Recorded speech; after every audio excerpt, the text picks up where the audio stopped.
Ya, está grabando. Bien, chicos, entonces ahora vamos a ver lo que es integración metabólica, que ya es un resumen de todo ya lo que han visto, ¿no? El otro ya era en tejidos, pero este ya es por fases y qué va a pasar en cada fase, en cada tejido. Entonces vamos a ver.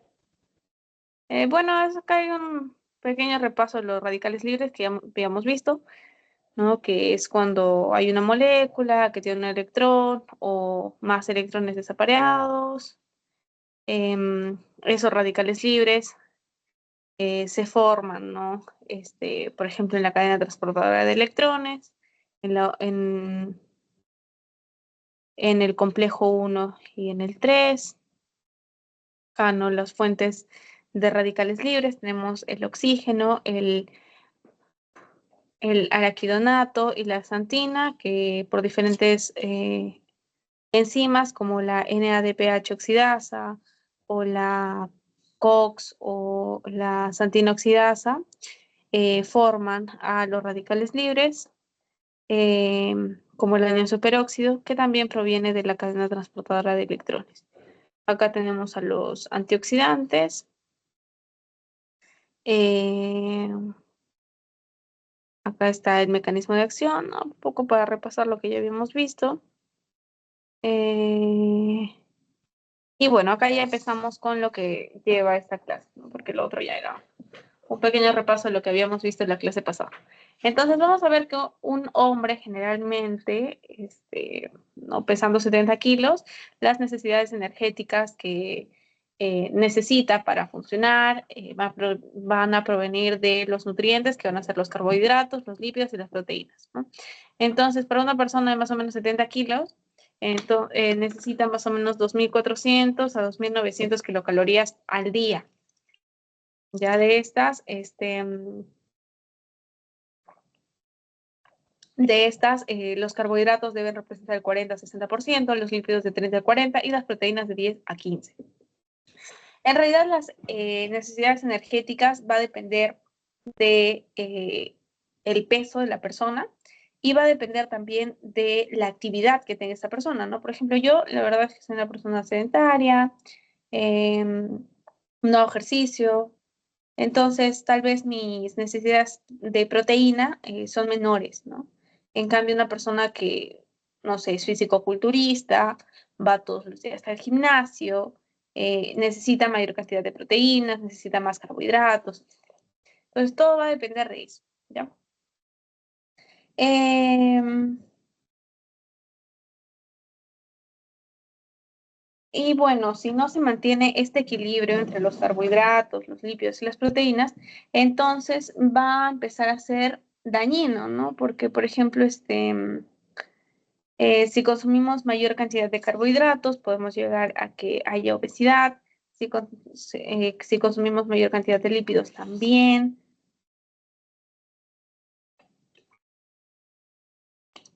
Em, y así, ¿no? O sea, dependiendo, no hay que tener un exceso de consumo de los nutrientes.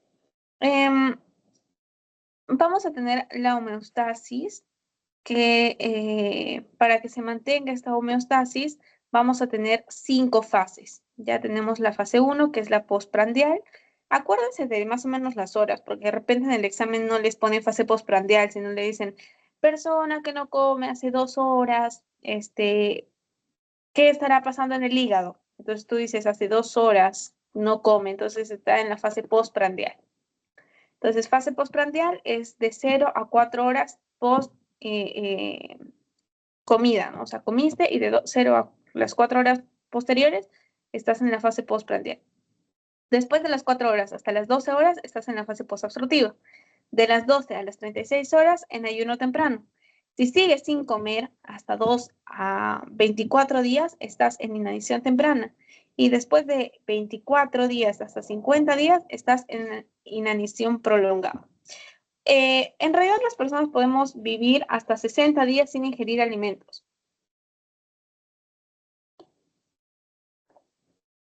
Y todo esto es gracias a las fases de homeostasis. Ya las fases de homeostasis entonces nos ayudan a que podamos regularizar nuestros niveles de glucosa dentro de un rango más o menos normal y esto va a permitir que se asegure la energía hacia órganos importantes, ¿no? Como el cerebro o los glóbulos rojos, que son los que principalmente requieren glucosa. En sin embargo, por ejemplo, el cerebro, cuando ya dejas de comer bastante tiempo, entonces el cerebro opta por usar cuerpos cetónicos. O sea, dice, bueno, ya, o sea, no quería usarlos, pero los empezaré a usar. Eso no quiere decir que, pucha, no sé, por ejemplo, una persona dice, para adelgazar voy a dejar de comer 20 días porque en 20 días entonces no va a pasar nada, voy a tener una homeostasis eh, y no creo que me pase nada. Pero ¿qué va a pasar? Que el cerebro empieza a usar cuerpos cetónicos y los cuerpos cetónicos son, si bien es cierto, lo están haciendo como de buena manera, ¿no? Porque se quiere seguir teniendo el cerebro en actividad, van a ser dañinos para el cerebro en sí, ¿ya? Em, bueno, primero vamos a hablar de la AMPK. La AMPK es una proteína importante para la regulación del metabolismo y va a actuar cuando los niveles de energía, o sea, los niveles de glucosa empiezan a disminuir. Entonces, Entonces, lo que va a hacer esta AMPK es que como bajan los niveles de energía, entonces, ¿qué va a hacer? Promueve que haya mayor generación de energía. Entonces, promueve que haya mayor producción de ATP. Y, por el contrario, va a inhibir que haya síntesis. Entonces, como disminuye la glucosa, ¿qué va a sintetizar? Pues, o sea, no va a haber síntesis ni de glucógeno ni de nada, porque no se puede. Entonces, bloquea la biosíntesis de, no sé, de glucógeno, de proteínas, todo eso lo bloquea, ¿ya? Em, Esta AMPK en el músculo va a ayudar a la oxidación de los ácidos grasos y ayuda también a que haya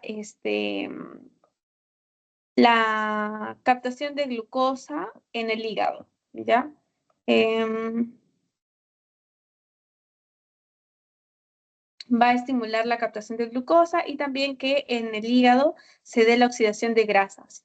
Entonces, lo que va a hacer esta MPK, como les decía, es llevar a que todo lo biosintético, todo lo que tenga que ver con síntesis, se inhiba y se active todo lo que tenga que ver con la producción de ATP, con la oxidación de grasas, tanto en el músculo como en el hígado e inhibir toda la producción de glucosa, de colesterol, todo eso lo inhibe, ¿ya?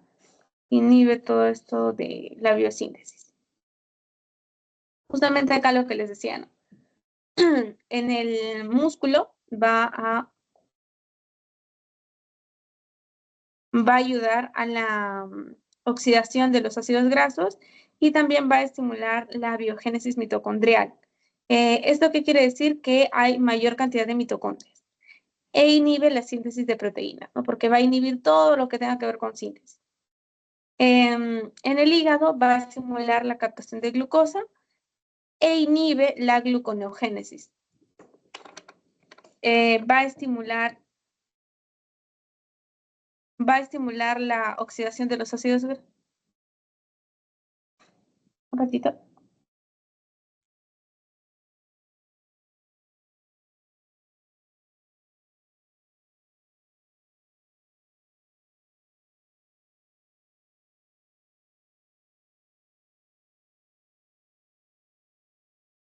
Ya.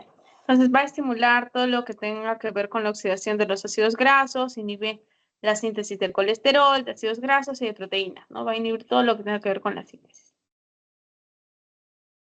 En el páncreas, ¿qué función va a tener? Va a inhibir la secreción de insulina, porque como hay baja glucosa, entonces no se necesita pues que haya insulina. Un ratito.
Ya, ahora sí, disculpen.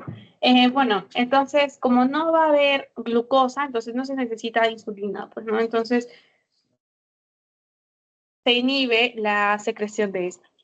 En el músculo cardíaco vamos a ver que favorece la captación de la glucosa, estimula la glucólisis y estimula también la oxidación de ácidos grasos, porque ya sabemos que cuando empieza a disminuir la cantidad de glucosa, entonces, ¿qué va a empezar a hacer? El músculo cardíaco empieza a usar los ácidos grasos, que es lo que en realidad el músculo cardíaco prefiere, ¿no? Solo que cuando estamos en la etapa postprandial, como hay altas cantidades de glucosa, entonces al músculo cardíaco le queda consumir esa glucosa como fuente energética. En el tejido adiposo se va a inhibir la lipólisis, se inhibe la síntesis de ácidos grasos y se estimula la oxidación de ácidos grasos. Ya, ahora sí vamos por fases. A la fase postprandial habíamos dicho que es de 0 a 4 horas después de haber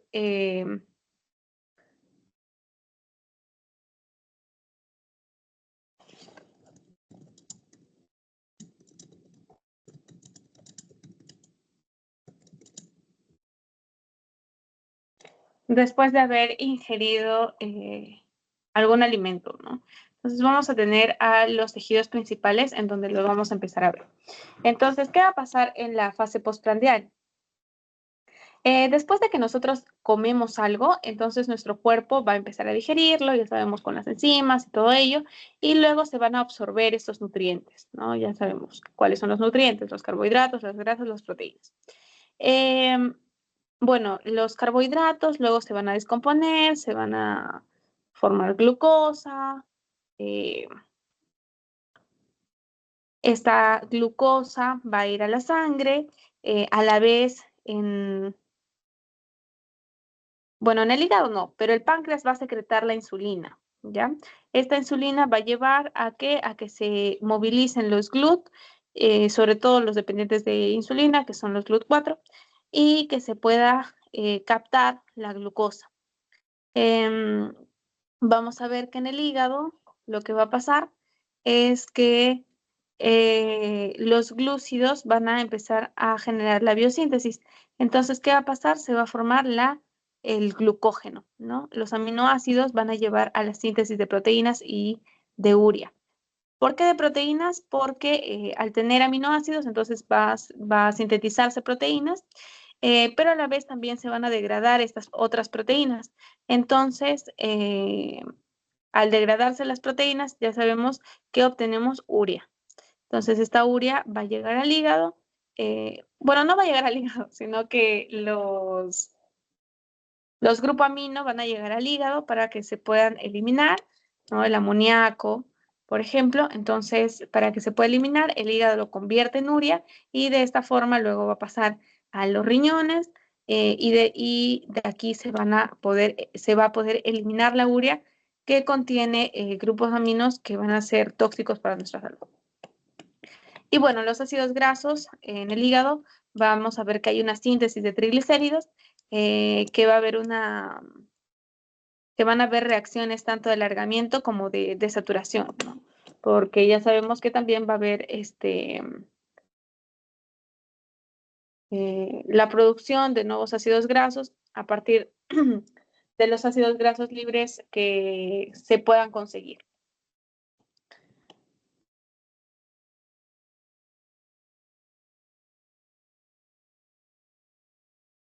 Ya, vamos a ir viendo entonces qué va a pasar en el tejido adiposo. En el tejido adiposo vamos a ver que vamos a tener a los GLUT4. Los GLUT4 se van a movilizar gracias a que el páncreas secretó insulina. Entonces se movilizaron los GLUT4. Estos GLUT4 van a llevar a que haya una captación de la glucosa en el tejido adiposo. ¿Y qué va a pasar? Que vamos a tener a la lipasa lipoproteica que va a ser estimulada por la insulina y como se tiene la lipasa lipoproteica, entonces también se van a empezar a degradar los triglicéridos que vienen de los kilomicrones, se degradan estos triglicéridos y forman los ácidos grasos y a partir de la glucosa que se pudo captar gracias a los GLUT, se va a obtener el glicerol. Este glicerol más los ácidos grasos van a llevar a la formación de triacilglicerol, ¿ya? Que también ya lo hemos visto. En el tejido musculoso, en el tejido muscular, ¿qué va a pasar? Bueno, también vamos a tener que hay movilización de GLUT4. Vamos a ver que van a pasar por todos los procesos, ¿no? Primero glucólisis, ciclo de Krebs, cadena transportadora de electrones. También vamos a ver que eso para la producción de ATP.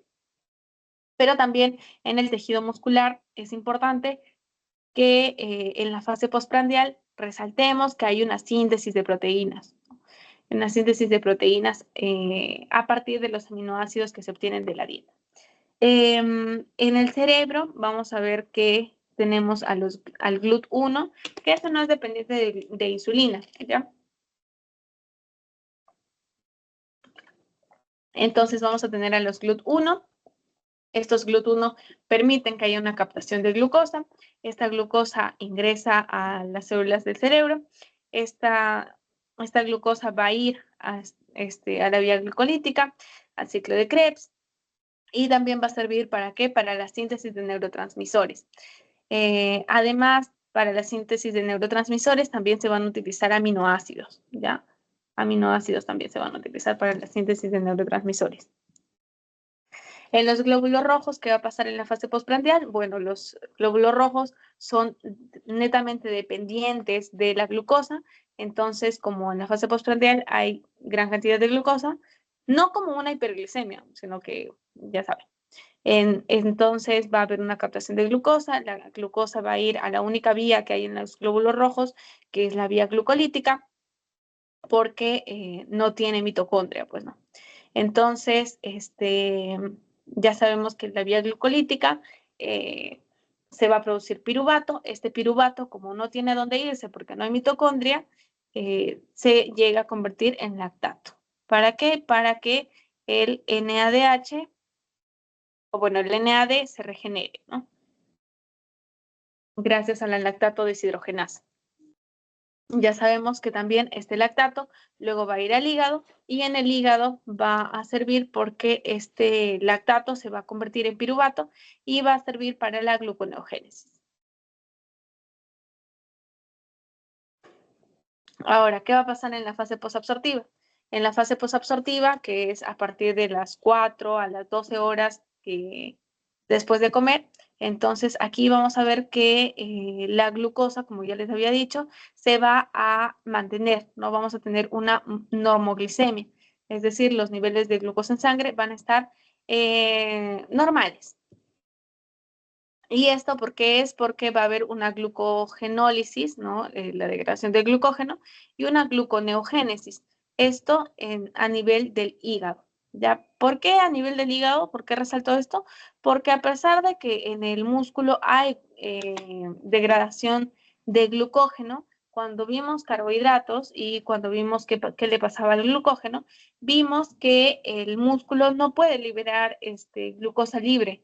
O sea, no puede hacer que la glucosa salga, vaya a la vía sanguínea y que se distribuya a diferentes tejidos. Lo que sí hace el hígado, ¿no? Eso es porque le falta la enzima que hace que se pueda liberar la glucosa libre. Entonces, principalmente se va a mantener la glicemia gracias a la glucogenólisis y a la gluconeogénesis que se da a nivel hepático. Ya sabemos también que la gluconeogénesis es un proceso de formación de glucosa, de síntesis de glucosa, a partir de compuestos que no sean, pues, de los carbohidratos, ¿no? Entonces, principalmente se va a obtener a partir de los aminoácidos del músculo.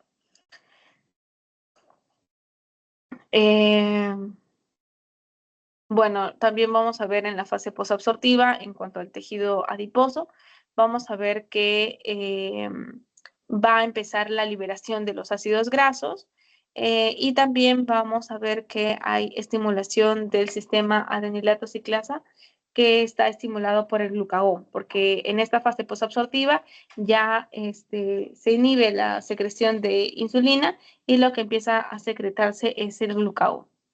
¿Qué vamos a ver en el hígado? En el hígado vamos a ver que empieza a disminuir,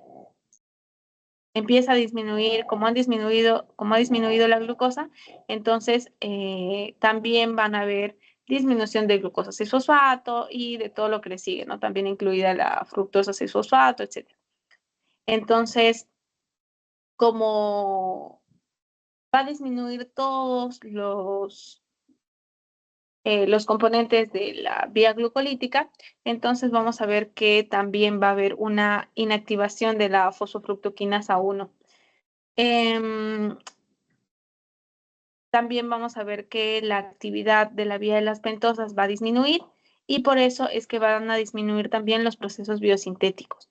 ¿Por qué? Porque a este nivel también va a haber liberación de glucógeno, de glucagón, como ya les dije, y eso va a hacer que también los procesos biosintéticos empiecen a disminuir. ¿Ya? Entonces empiezan a disminuir, por ejemplo, la síntesis de ácidos grasos o la síntesis de proteínas, etcétera. Y eso es en cuanto a ácidos grasos. Ahora, en cuanto a aminoácidos, los aminoácidos van a ser importantes en el hígado. ¿Por qué? Porque van a ayudar a que haya la gluconeogénesis. Para que haya la gluconeogénesis, y bueno, estos aminoácidos como proceso de formación, ¿no? De degradación de las proteínas, van a formar amoníaco y este amoníaco va a ir al hígado también para la producción de urea. Así que aquí en la fase posabsortiva también hay formación de urea.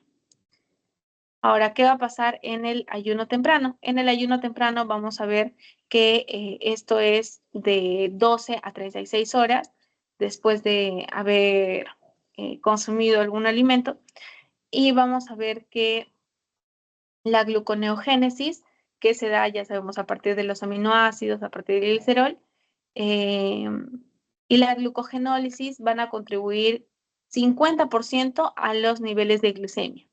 ¿tá? O sea, los niveles se mantienen 50% gracias a estos procesos. Vamos a ver que en este ayuno temprano van a seguir habiendo recambio de proteínas en el tejido muscular. Esto hace que se puedan llevar,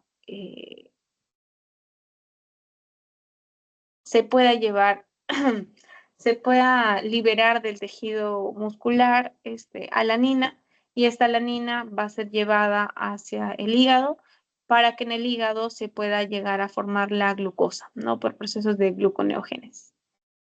¿Qué va a pasar en el hígado, en el tejido adiposo y en el cerebro en el ayuno temprano? Bueno, vamos a ver que en el hígado vamos a ver que el esqueleto carbonado de los aminoácidos y va a formar la glucosa, ¿no? Porque ya sabemos, o sea,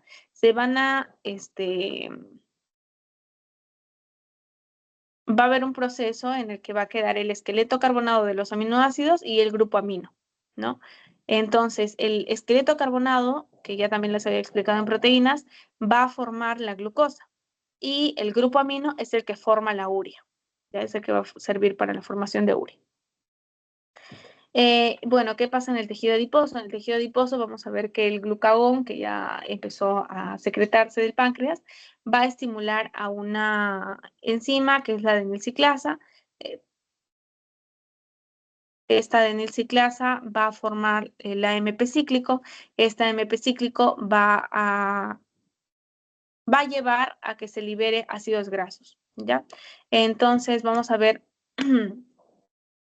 que bueno, estos ácidos grasos van a ser captados por el hígado, por el corazón, por el tejido muscular, que son los que van a usar ácidos grasos en el ayuno temprano, y los van a empezar a degradar para obtener energía.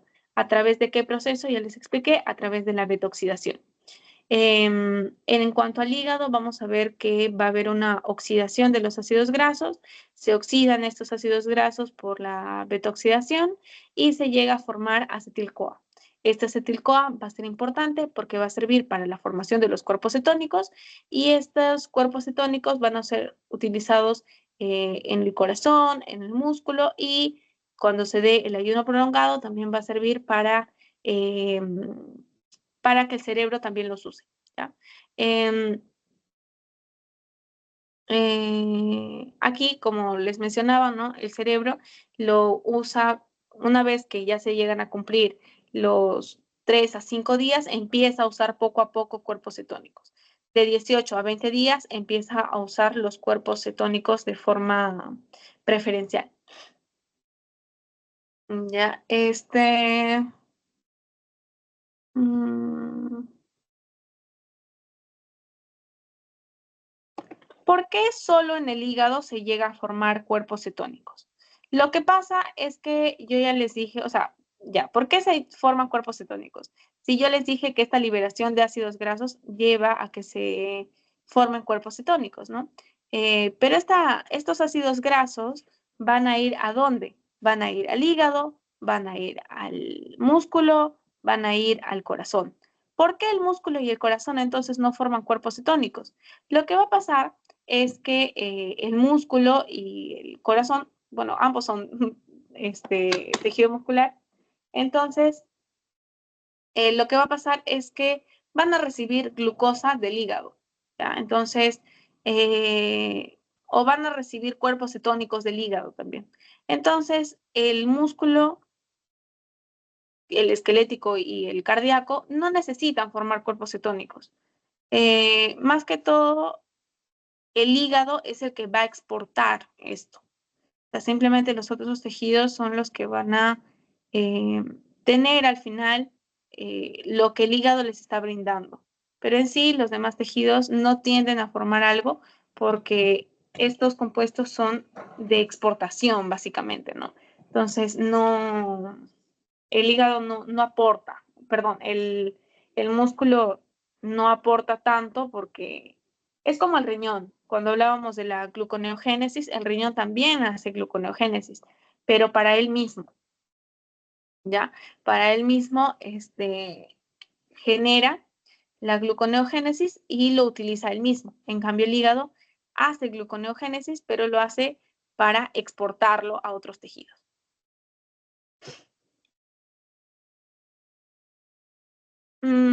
Y bueno, como les decía, en el cerebro, cuando ya empiezan 3, 5 días de ayuno, entonces el cerebro empieza a utilizar cuerpos cetónicos poco a poco, ¿no? Una vez que ya este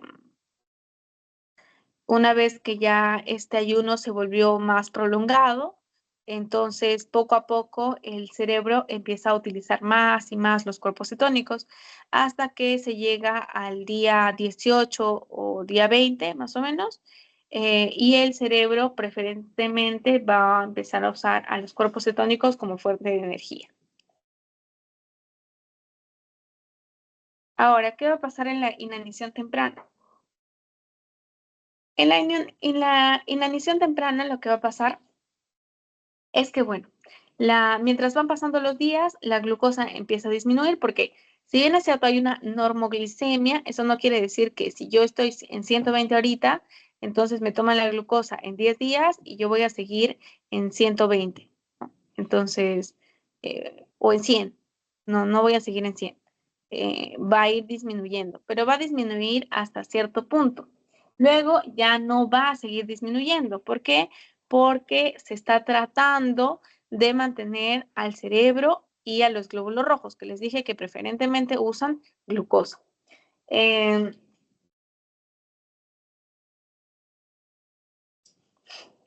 ya, entonces eso es lo que va a empezar a pasar. Se va a ir manteniendo estos niveles de glucosa mínimos que se necesitan. Eh, Luego van a empezar a liberarse los ácidos grasos y después, cuando la inanición, el ayuno se vuelve más prolongado, entonces, ¿qué va a pasar? Va a pasar que empieza a formarse los cuerpos cetónicos. Entonces, los cuerpos cetónicos, miren aquí, empiezan a aumentar más que los ácidos grasos. Entonces, como empiezan a aumentar más los cuerpos cetónicos, primero se usaba la glucosa. Después se empezó a usar los ácidos grasos. Estos ácidos grasos empiezan a disminuir y los que empiezan a aumentar, ¿quiénes son? Los cuerpos cetónicos. Entonces, como los cuerpos cetónicos aumentan, tejidos que antes no usaban cuerpos cetónicos como el cerebro empiezan a usar. El glóbulo rojo no puede, entonces no, el cerebro es el que va a optar por usar este cuerpos cetónicos.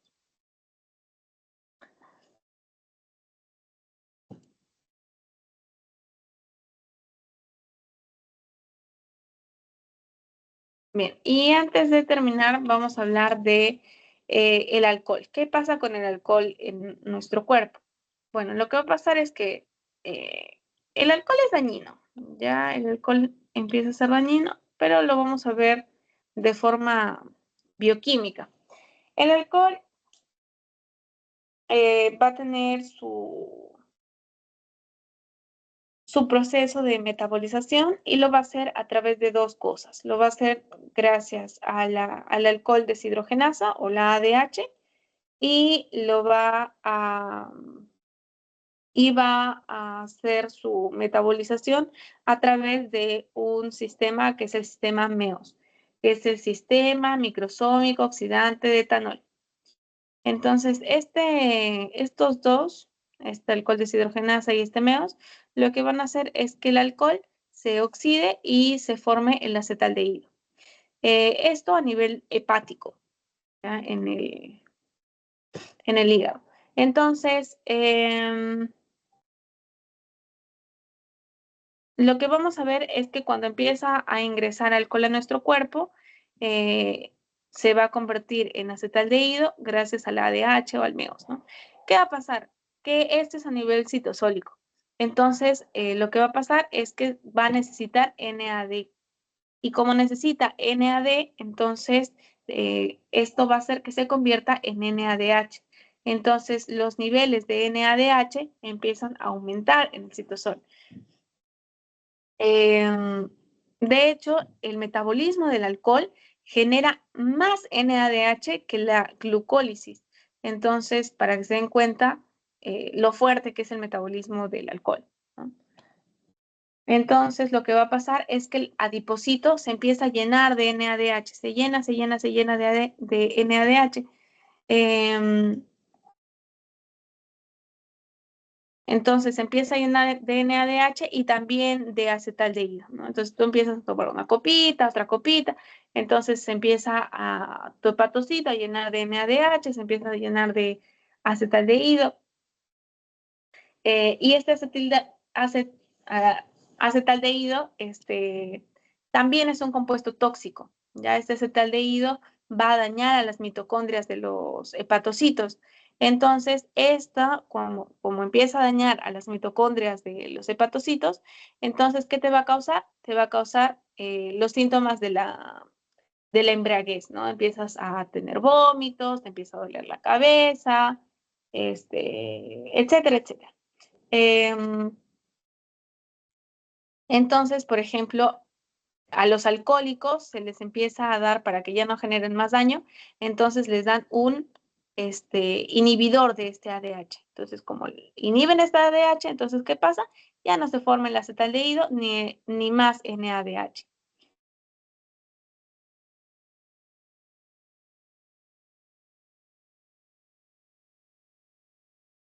Eh, por otro lado, que...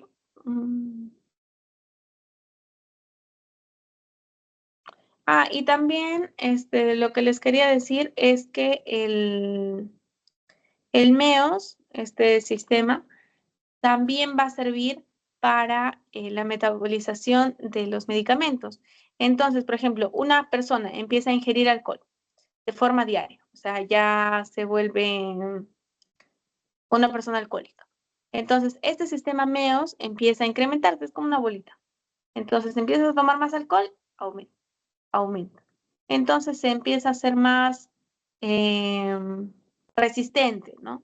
Entonces, como los medicamentos también se van a metabolizar por este MEOS, entonces, por ejemplo, Si tú ingieres algún medicamento, entonces el medicamento no va a surgir, no va a hacer que se provoque la reacción esperada, ¿no?, en una persona alcohólica. ¿Por qué? Porque su sistema MEOS se ha agrandado, se ha hecho grande, que hace que pues se facilite la metabolización del medicamento y que no se alcance los niveles terapéuticos. Entonces, las dosis que se les da a los alcohólicos empiezan a ser mayores. ¿Por qué? Porque su MEOS ya está grande, ¿no? Eso pasa cuando una persona empieza a tomar consecutivamente, ¿no? No es que yo tomo, no sé, un día, una vez al mes, una vez a los 6 meses y ya mi MEO se volvió grandote. Entonces, eso básicamente se va a ver en la parte bioquímica del alcohol. Y bueno, chicos, con eso hemos terminado las clases, todas las clases de bioquímica. Entonces, ahora ya terminó